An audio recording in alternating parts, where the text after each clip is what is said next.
would you say are the greatest, like, what can you say are like the greatest top five misconceptions that the Western media has about Iran?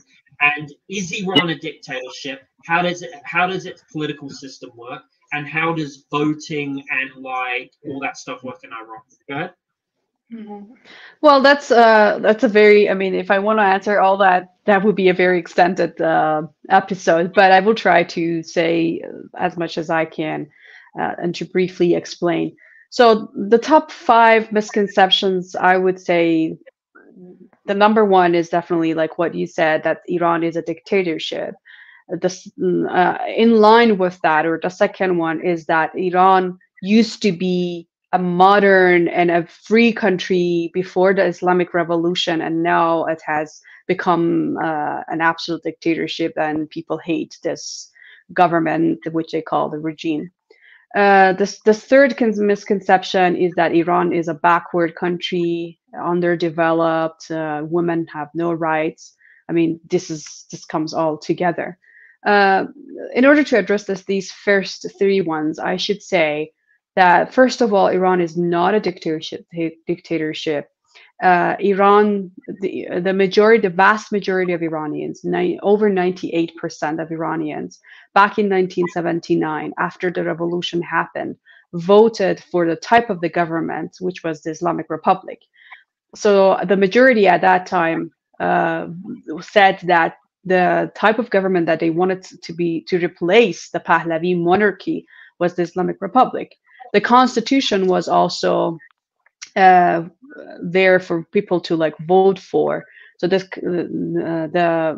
after the revolution, there was a constitution, and the people came up with an idea of how to operate the government. For example, we used to have a prime minister and a president. After some year, we abandoned the role of prime minister, and we had the prime minister.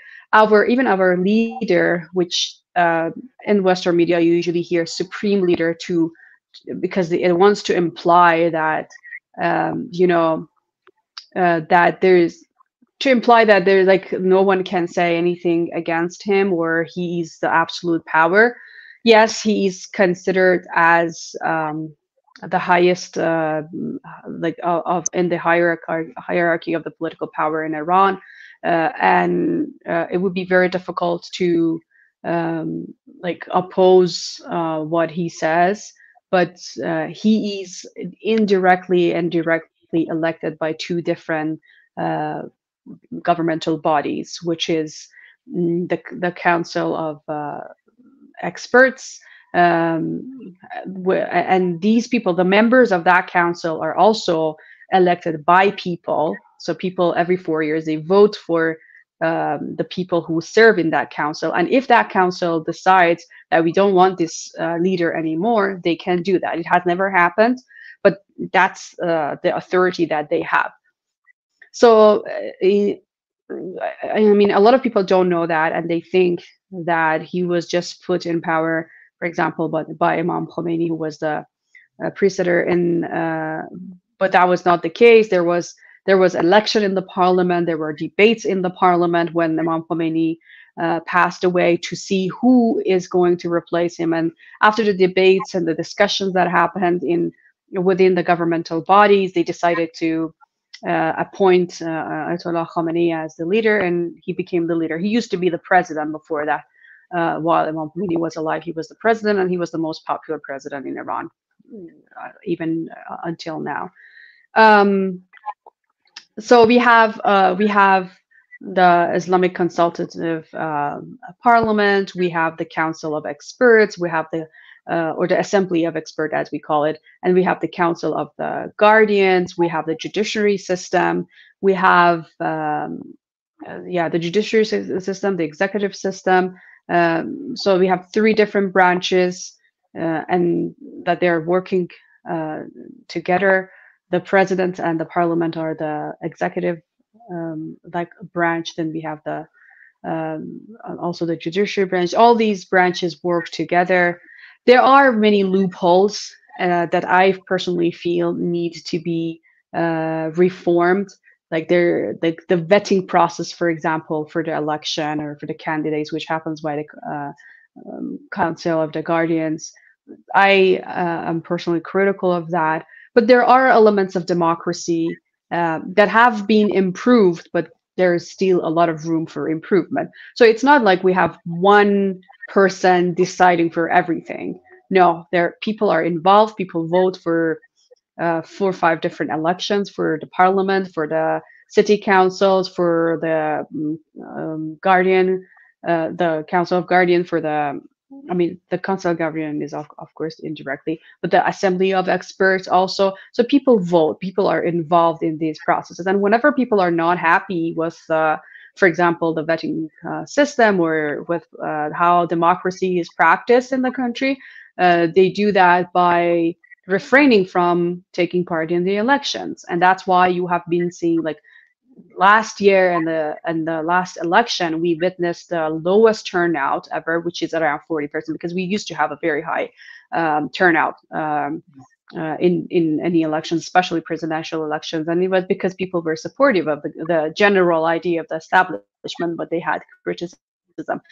But this has been declining over the past few years, and a part of it is because of all the economic pressure that has been imposed on Iran, and the economic situation in Iran has become very difficult for a lot of families. It's become very difficult to find jobs, to to just do basic things that people used to do. So you will still see people shopping, eating out, I don't know, like traveling.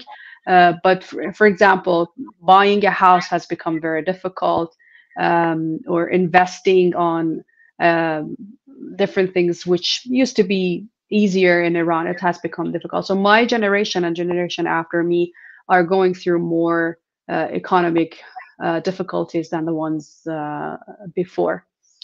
And the other misconception is that the Pahlavi regime, the monarchy that was before the Islamic Revolution, was very modern and was very, I don't know how that's possible, but a lot of people think that was democratic, but it was a monarchy.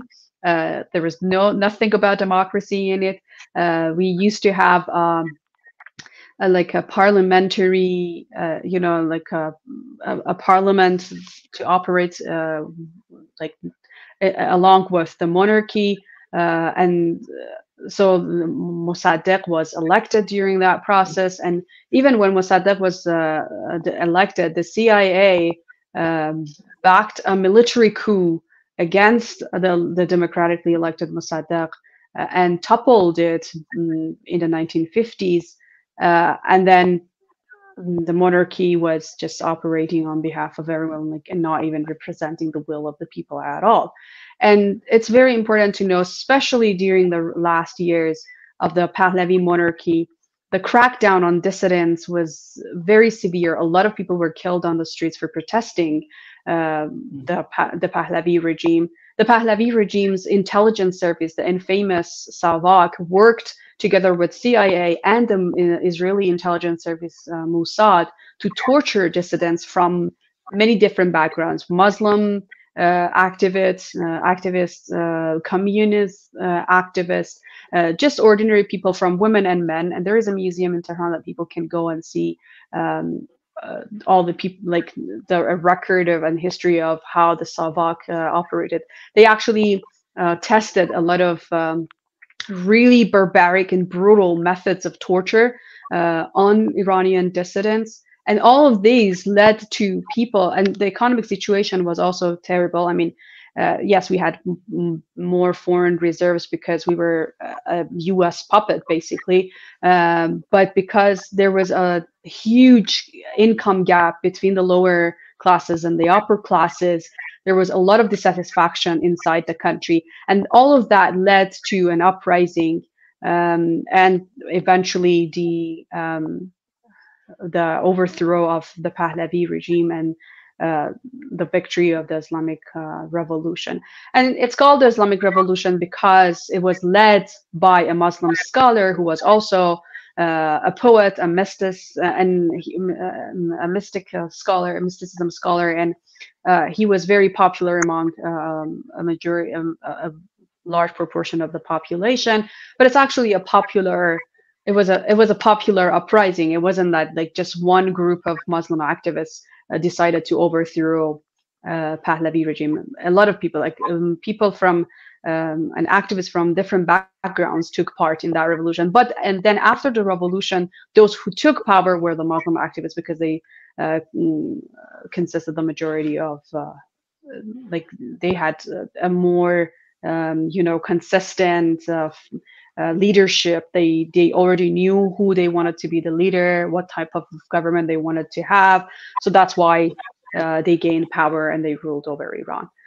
And the other thing that a lot of people bring up is the women's rights in Iran. And you see all these memes on the internet. Before the revolution, women in bikini on the beaches. And then after the revolution, women in chador, like the black chador. But what people don't understand is that women, the majority of women before the revolution were illiterate. They did not have access to education. They did not have access to healthcare. There were a lot of ghettos and shanty towns, and there were a lot of the poverty was really stunning. Like how there were a lot of people who were poor. But after the revolution, there were a lot of women who gained access to education. There was a movement that right after the revolution, Imam Khomeini started a movement, a literacy movement, and there were volunteers going across the country, even in the most remote places, to teach people how to read. And that especially affected women, because there were more illiterate women than illiterate men, and that helped women get access to education, job opportunities, etc. And the healthcare system also improved a lot. We used to have, like my parents say, that they used to have doctors coming from India or Pakistan. There were not many Iranian doctors back then. But after the revolution, again, this changed a lot. And the healthcare system in Iran, you can ask people who are coming from a lot of other countries, that it's impressively modern, and it's very easy to access. So like for example, I can book an appointment online for the next day or even the same day to see a specialist. And the prices, even if you don't, most people have insurance and the insurances help. But even if you don't have insurance, the basic expenses are pretty much affordable. So there are many clinics and doctors that people can just walk in or book appointment in advance, and the prices are very affordable, which this did not really exist before the revolution. You mentioned